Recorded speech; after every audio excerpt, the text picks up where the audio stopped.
cuestión religiosa o divina, sino más bien un acuerdo, un contrato social donde la gente más o menos como puede participa y decide más o menos.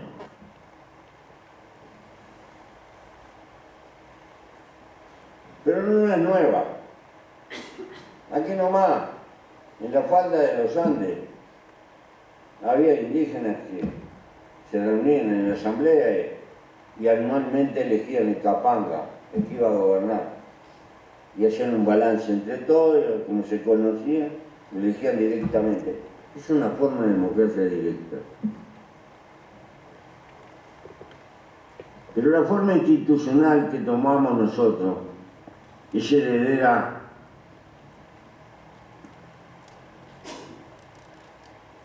de una tradición que se acunó en Atenas,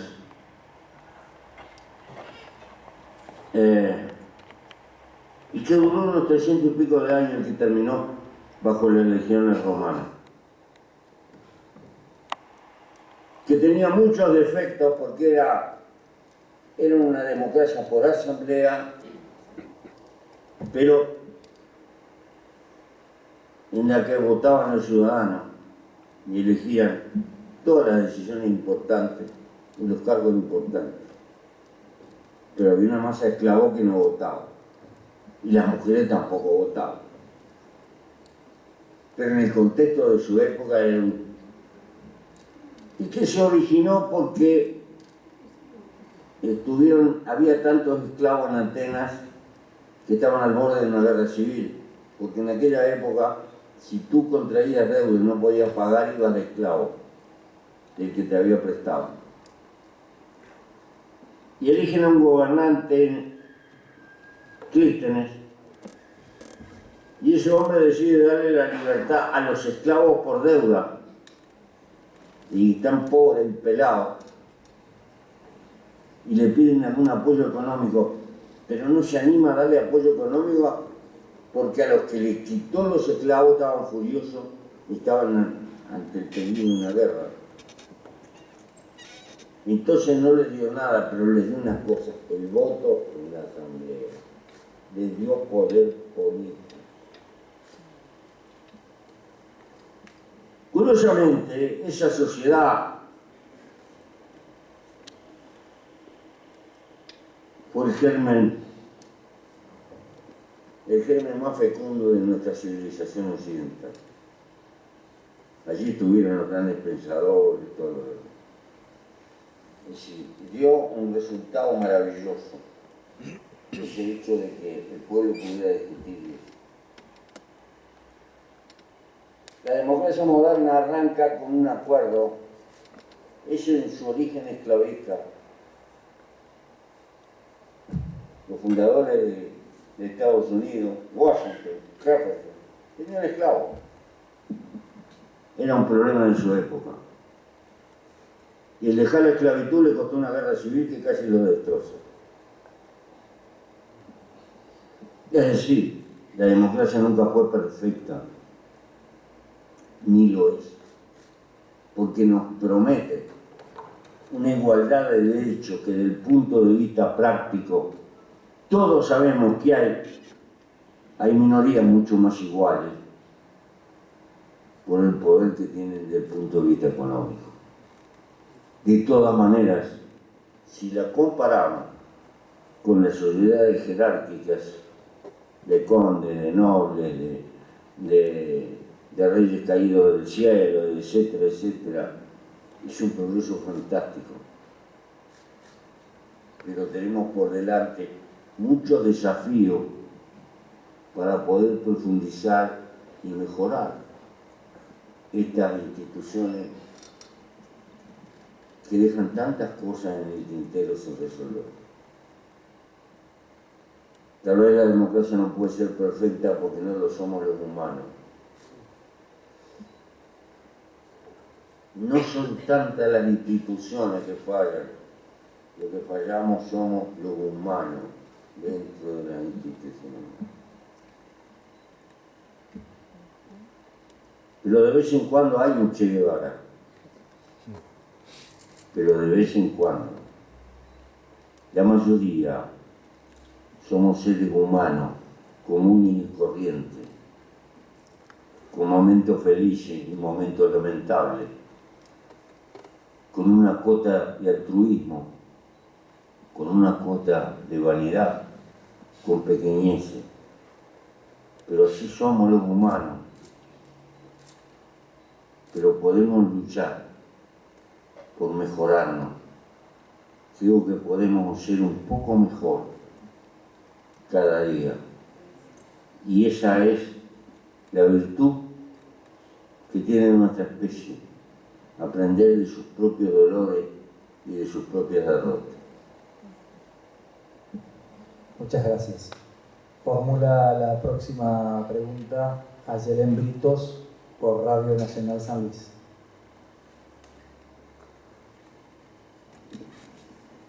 Bueno, gracias Pepe por estar en el país, gracias por estar en San Luis, que es maravillosa, que es hermosa, gracias por predicar, gracias por humanizarnos.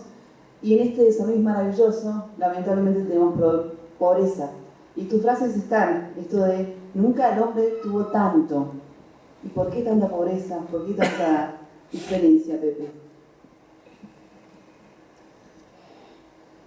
Porque repartimos mal, porque concentramos demasiado la riqueza, porque sobreviven dentro de nosotros una cuota muy fuerte de egoísmo, porque tenemos fuerza para hacer un mundo mucho mejor y más equitativo, pero no lo hacemos, porque sabemos lo que hay que hacer, pero no lo hacemos. Por debilidad política, porque hay intereses que juegan entre nosotros que son más fuertes. Esto es parte de la existencia. Ahora bien, la idea de pobreza y de riqueza hay que medirla en cada época. Es un concepto histórico y social. Probablemente un faraón egipcio era un hombre de una riqueza fabulosa en su época. Porque si lograba que 300.000 personas trabajaran 20 años para hacerle una tumba, vos te das cuenta. Tenía que ser recontra poderoso. Pero no podía tener una heladera, porque no había heladera en su tiempo. No podía tener una motito, porque no había. Probablemente en una ciudad europea hoy hay hombres pobres que tienen un auto parado en la puerta, un televisor y una heladera que no tenía el hombre más rico hace 100 años. No se puede comparar una época con otra. Nosotros tenemos que comparar en el contexto de la época en la que nos toca vivir. Nunca los humanos tuvieron los recursos que tienen hoy. Por lo tanto, hay cosas inexplicables, injustificables. El aumento de la productividad del trabajo promedio humano es explosivo y lo será cada día más por el avance de la ciencia y la tecnología.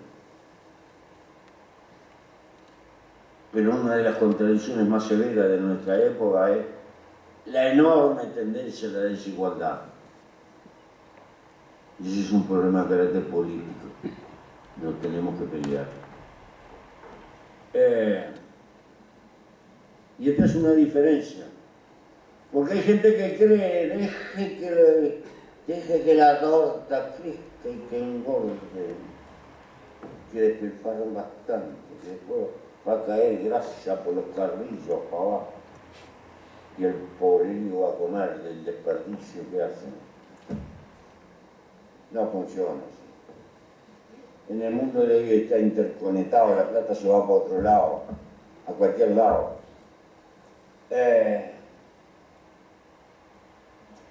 Y la energía individual de la gente que pelea es muy valiosa y hay que respetarla. Y que la gente haga plata con su esfuerzo, vamos arriba. Pero las grandes fortunas que se amasan no se hacen con el esfuerzo de una persona, se hacen con el esfuerzo de muchos. hay que apretar para repartir un poco mejor. Esta es una lucha que tenemos por delante en el mundo entero. Llevar la vida a la humanidad. Es una vieja lucha. ¿Cómo estalló la Revolución Francesa? Los nobles no querían pagar impuestos. Y el pobrero llegó un momento que se pudrió y saltó. Eso es el origen de la Revolución Francesa.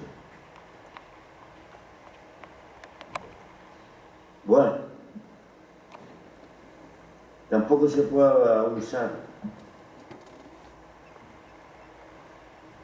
Pero tenemos que tener claro, ahora bien, ningún cordero se salvó bailando. Los hombres han podido avanzar cuando han tenido capacidad de organizarse, de obligar a ciertos escalones en la sociedad. Por esto, nuestras luchas políticas, nuestras contradicciones. Pero como somos humanos, hay que lidiar con todas las poquedades que llevamos adentro en esa lucha.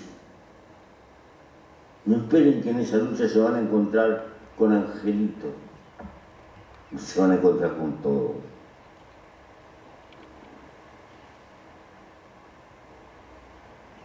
Muchas gracias. Pero esa es la vida. Perdón. Y brindo por la vida.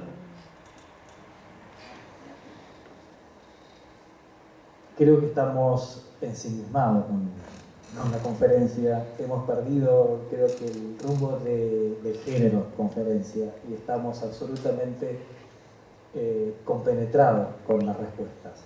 Pero volvemos al género conferencia.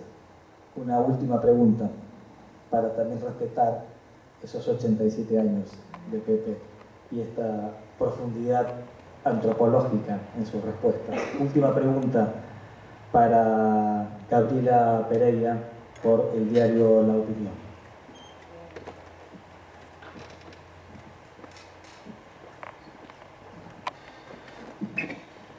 Buenas tardes, Pepe. Muchas gracias por visitar nuestra tierra y por atravesar nuestras vidas con tanta coherencia. Muchas gracias a Lucía también, que durante toda la conferencia lo he mirado con una admiración envidiable. La pregunta es, teniendo en cuenta que la humanidad y los mercados han decidido que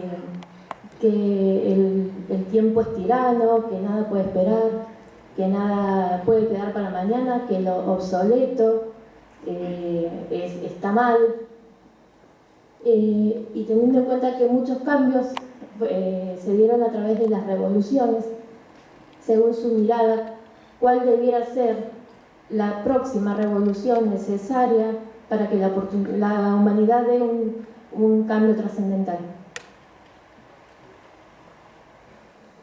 Vaya preguntita. Si pudiera hablar con Dios, se la haría.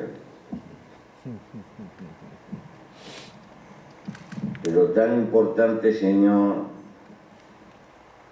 como dice Yupanqui, que almuerza en la mesa de otro. Querida, la revolución es un momento de estallida de los pueblos. Hay mucho de subliminal, mucho de hartazgo y mucho de circunstancia. Lo que me doy cuenta es que estamos entrando en un cambio de época. No una época con mucho cambio, sino un verdadero cambio de época. Que el conocimiento empieza a ser cada vez más importante. Que lo que era proletariado en mi juventud, que eran unos humanos de mameluco y de gorra de vasco, son un recuerdo nostálgico de un tiempo que pasó. Y que el proletariado del tiempo que viene son los muchachos que están entrando a la universidad, aunque no se den cuenta. Porque la calificación del trabajo va a determinar que los que dejan ganancia son precisamente los calificados. No digo que ese mundo va a ser mejor o peor, digo que va a ser distinto. Y que uno de los desafíos más grandes de los latinoamericanos, ¿cómo somos capaces de gastar una fortuna en la cabeza de nuestros hijos para que estén a la altura de la civilización que se nos viene encima? Ustedes están en un país agrícola, brutal. La pampa húmeda tiene mucho que ver con la historia del pueblo argentino. Dentro de 20, 25 años ya no van a ver esas máquinas, probablemente, gigantescas que están roturando la tierra dando vueltas. Van a ver unos pequeños robots que caminan en el campo y inyectan la semilla. Ni siquiera dan dar vuelta. La semilla va a tener el fertilizante y lo necesario para combatir a los suyos y todo lo demás. Y no habrá gente. Serán máquinas que caminarán por el campo. El suelo que no se ahorrará. Agricultura de inyección. El mundo que se nos viene es paradojal. Y habrá luchas.